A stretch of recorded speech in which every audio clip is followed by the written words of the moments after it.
Hey guys, welcome back. We got this kind of great wide shot as everyone's just kind of hanging out, meeting some of the players / leaving. But we do have 3 best of ones lined up. We're going to have Jesse play against some of the fans. There are some prizes on the line. I don't know what those prizes are, but I saw them bring a bunch of equipment to the front, so I'm assuming it's some good stuff. Looks like we're ready to go. And we're apparently playing on Fruitland. Fruitland for this map, so bit of an oldie, bit of a weirdie. Either way, best of one with Jesse versus Time. I think he said his name was Alex, if I'm not mistaken. I could be wrong. Alex Jext. He looks very familiar. Well, Jext is Jesse. Oh, yeah, you're right. Now, Time looks familiar, of course, because he's also a Chinese player. Chinese sampler, yeah. Well, I guess just get that quick pause to get into the game. Fix mouse sensitivity. You can also learn to play, Jesse. That'd be another option, too. Yeah, I was going to say, just pile on the excuses beforehand so you can talk about them later. You guys have to understand, the more smack talking I do now, the worse it's going to look when I lose to him in the 1v1 tomorrow. That's true. Yeah, actually, yeah. I mean, is it a best of 3 or? I guess whatever Jesse wants. I'm fine for whatever. We'll see. You know what it is based on time. Like, if we got like a 5-0 finals, then maybe we play like a little bit more. I think we'll be okay with it. Yeah, well, anyways, thanks for sticking around for some of the bonus content. I hope you guys enjoy it. I also have to, anti-shout out Dominch in chat for advocating violence. He apparently paid CK Walsh some partoofs to punch Boris in real life. And it happened on stream. Feels bad, man. That does seem pretty bad. Mod on mod abuse. All right, well, ladies and gentlemen, he plays for Ting. I guess technically the teammate of Neeb in the bottom left. It's Jex, a.k.a. Jesse. He's probably the better of the two of them, too, because he's probably undefeated. Well, you don't... I'm not getting into this again with you. No? Okay. In the top right, he's our guest. It is a Blue Terran Time. The challenger. But not the Chinese Time. Oh, he's rocking a Ting shirt, too. Look at this guy. There we go. Hey! They're actually all teammates. All right, well... I don't know how good or bad this will go. For those who don't know, Jesse, I think, is in Diamond, if I'm not mistaken. Yes. And all around, he's definitely one of these guys who knows about the game better than he can play it. And that's not a bad thing. That's actually not smack talk there. I'll bring the smack talk later. So he's like a big fan. For those who might think this is a sponsor who just wants some quick, easy bucks in StarCraft. No, Jesse plays all the time. I actually will log in to do my co-op stuff, and I'll see him in 3v3 queues with his friends and stuff. Jesse genuinely loves StarCraft. I know you said quick and easy, but it definitely sounded like cookies. And I was like, I do StarCraft for I'm cookies. hungry too, Zombie Grub. Yeah. Gumiho ate all the cookies yesterday, so none for us. Gumiho, by the way, you guys did not get to see this. This is behind the scenes action. Gumiho eats cookies like the most adorable chipmunk, or something. He just uses both. It was so cute to watch it happen. Anyways. Protoss, though, versus Terran. I don't know. This is, not going to be your top-of-the-notch match, but maybe a preview for tomorrow's finals. Exactly. This is practice for Jesse. This is absolutely perfect. So Neep's sitting there from, hotel watching on his phone. He's like, don't give him my builds away!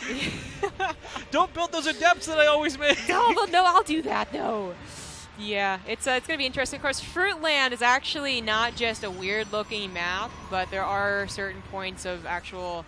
what's the word? You can actually do citrus. stuff on this map. Okay, there's also citrus. That's true. Do you need some citrus? I heard you had some Oh, look, it's that thing that should never go on pizza! Get it out of here! Get away from here, Nate! Take us away! I was going to make a citrus and cankersaur joke, and you beat me to it. Beaming each other. Anyways, bananas also probably shouldn't go on pizza, but I think that they're fine. No, for those here who maybe want to have an excuse to lynch Zombie Grub, she put bananas, pineapple, peanut butter, and mushrooms on a pizza on stream the other night. And ate it. Sometimes I hate working with you, knowing these things about you. I know, it truly makes me very difficult to work with. But actually, there are 2 lemons, right? It's lemons that you can break down for money. Or maybe it's the pineapples It's the pineapples now. Yeah, it used to be lemons for the longest time, and they changed the graphic up. That's what these rocks are in the minimap. I think it's you get 250 or 500 minerals or something from it. I want to say 500, but it's just because this was a map a very long time ago, and they brought it back for something super small in a Korean tournament. It was like a Russian tournament, actually, I think, with the Koreans playing. Oh, you're right. Yeah. Wasn't that the one that Keen ended up winning or something? I believe so. Yeah, I can't remember the Sidebet or something, or I can't remember the name of it, but yeah. Yeah, so we put this map up for funsies once in a while because it is this was a map I think even GSL and the Korean leagues wanted to use too. It was just they're the ones that introduced it. Yeah, it's so silly again so out there. Yeah, I mean, if I was playing at someone and all I had to do was like win the like scrappiest, crappiest best of one, like I would choose probably not Fruitland really, because this is like too normal of a map with like the pineapples in the middle. I would choose like Scrap Station because like the one ultimate win I got against you the few times we've played was just like you didn't know there was a back door and I broke it down within like first 2 minutes. So that just feels really good and gets a really easy win. You taught me something just now, by the way, that you can't spell scrappy without crappy. I'm the rhyme master now. I yield. I yield. Anyways, nothing too crazy. I gotta be honest, I thought maybe there'd be something a little more all-in. You're playing this best of one. It's on a stage. Maybe you're going to get nervous later. I know for me, the first thing I would do is cheese. I'd proxy the crap out of Jesse. You hear that, yes. Jesse? I would definitely proxy you. Wink. Don't be rude. So this is where I go like super meta and actually do proxy him because like he thinks that I don't think that he will. Oh my god! Wow. Wow. Is Time Diamond? I don't know. Do we didn't see actually. We just kind of loaded into the game. Really quick. So he is Diamond. So it's Diamond's actually pretty even. But I was going to say, Diamond is usually, unless you're Rifkin, is where you see people actually know build orders. So, excuse you. You're not wrong, but excuse you. you have been proud of this, so okay, it's not PM. But seriously, like where you actually start, like this is how they're going to improve to master a lot of the time. Is going to have like one set build order, so it's not too surprising to see him not do something like really extreme. And you know that is why Time is doing like a pretty typical build order. But this Warp Prism is giving a bit of trouble. Yeah, I'm surprised he actually pulled away with the Marines to chase the Adepts. Getting that Warp Prism is going to be the real cause, because otherwise, you kill this 3 Adepts and Jesse Warp in 3 more. Kill this 3 Adepts, 3 more. You just end up bleeding out slowly over time. But you know what? While Adepts are hard for Terran to deal with, Widowmines are hard for Protoss, and Jesse's not paying attention. They both shoot the same direction, I'm just going to be so mad. Well, that's exactly what they did there. That's okay, though. That does even up the workers killed a little bit. Still a little messy as everything's being transferred back and forth. I think his sim has been delayed at this point for sure, and well, this medevac feels a little bit useless. 69 workers on the dead field for now. This was the worst overcharge of all time.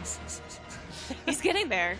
Just tilt that Immortal pushing back. It into it. It's like a sheep herder trying to push it into the pen so he can die.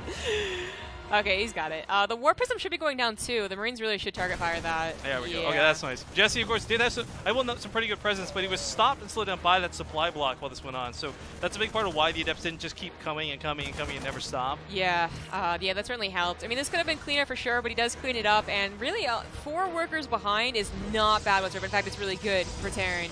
Most PvTs are around those third bases. It's either a fast third base or it's fast robo. And neither one's really going down here. The robo's not the worst time I've ever seen. He is already going to double robo, though, not on a third base, and that's probably not going to work out so well. He'll either have a lot of robo units and no gateways, or just enough gateway units and not enough, like, you know, well, anything else, actually. So it's going to be a little weird. We're going to see if he's going to go Colossus or Disruptors. As you're talking about, Jesse is, like, he's good. Like, he knows the game. He watches a lot of the game, so I'm sure he knows, like, the 2 different styles that he can play. But if he's a fan of the guys that go Disruptor, then we might see Disruptor more than I'd say still more common Colossus, especially from those Koreans. It's kind of up to him. What is to have fun with? What do we... Well, anyways, the Resonating Glaives comes out, I guess, a little bit late, which could be a problem. I mean, this should have been out much sooner for Jesse. This is like the priority number 1. What I'm more concerned about is he doesn't have +1 weapons, so he can't 2-shot SCVs. He really shouldn't be getting Resonating Glaives, I would say. Oh, well, actually, he's going Disruptors. Never mind. That might be fine then. Well, the thing is, you know, usually the 2 compositions that we see nowadays is Colossus, Blink Stalker, or Stargate Adept. Stargate Adept being a little more abusive nowadays, I feel. But no, going for Disruptors does mix it up. I'm not sure if Time's going to be prepared for this. I don't think he's done much scouting beyond that initial Widowmine drop, so I'm pretty sure he missed the Robo. He sees the army here, but doesn't tell him much. Awkwardly corralled into the middle of the watermelons. Yeah, okay. I think it's still actually snipeable, but Adepts get into that natural once again. Unfortunately, the Marines still do not have stim, so it's hard to chase these guys down. Well, it's girls. Guys is a universal term for a group of people. Thank you. All right, well, unfortunately, this medevac is out of range of both sides. It's not going to be useful. This third base kind of gets shut down, or should, when the SCV comes close enough. You think so. There you go. It walked into his own death there. Feels bad, man. But, you know, 10 workers died. How many have died total this game, Nate? Just curious. 20. Okay, so it's not been super massive on both sides. I thought a lot more had gone down for the Terran, honestly. Yeah, it looked a lot worse than it was. You looked back at the supply or the worker count, and it actually wasn't that bad. Apparently, that it's not snipeable. I thought the stalker would be able to shoot it. This medevac is tilting me. I'm not gonna lie. Like I'm mad that it's alive. Does it get out alive or does it die? It's Schrodinger's medevac. You never know. I'm gonna take like the biggest chance here and say that it just never used. Yeah, those water melts are super good. He's unhotkeyed it. It's not gonna move the rest of the game. Like. Well, it's Diamond League. We're assuming there's hotkeys in the first place, right?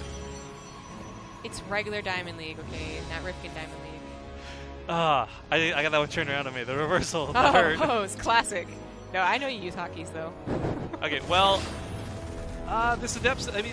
I really like what Jesse's doing. I can see his thought process and the ideas behind it. My concern, though, is no forges, no upgrades. He's relying on disruptors mainly and primarily. And to be honest, I love Jesse, but I'm more concerned he's going to shoot himself in the foot with those disruptors than necessarily get an amazing hit on the Terranor. Yeah, that is a little worrying, for sure. Especially, I can imagine what's the scenario happening. The Adepts shade in on top of the army, and then the disruptors go out, and he's like, this is 50-50. I get most of you and most of me. It's all good.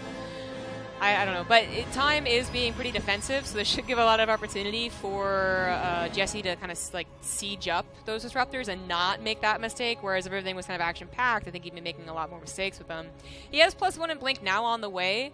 I don't believe he has a Warp Prism. Yeah, oh, it's coming out right now. There we go. So he is planning on attacking. He goes straight to that third base. There are a lot of mules that were pretty recently dropped. It's actually just pure mules. Unfortunately, he's going to lose the command center, though. +1 weapons is about to finish for Time. The splits really aren't that bad, but there's the just shots not aren't enough. good either.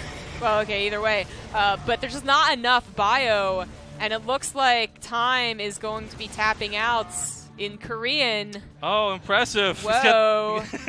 I guess it's probably Gumiho set up still. GG. GG! Jesse will take the first game from the viewers. Look at that smile. Look how happy he is. He of course, like season 1 he did this and he lost a bunch of games. I know he felt really bad about it, but to get one win off the bat, that's not too bad. Sets him up so well for the Grandmaster player we have facing him. I'm just kidding. Well, I don't know who's up next. I guess we're gonna draw from the crowd once again. So we're going to toss off to a break. When we get back, I guess we'll trade out with Nate. I've been on this for a little while anyways. We can get one more Jesse versus a viewer game coming in. So thanks for watching, guys. Stick around, and we'll see you in a few minutes.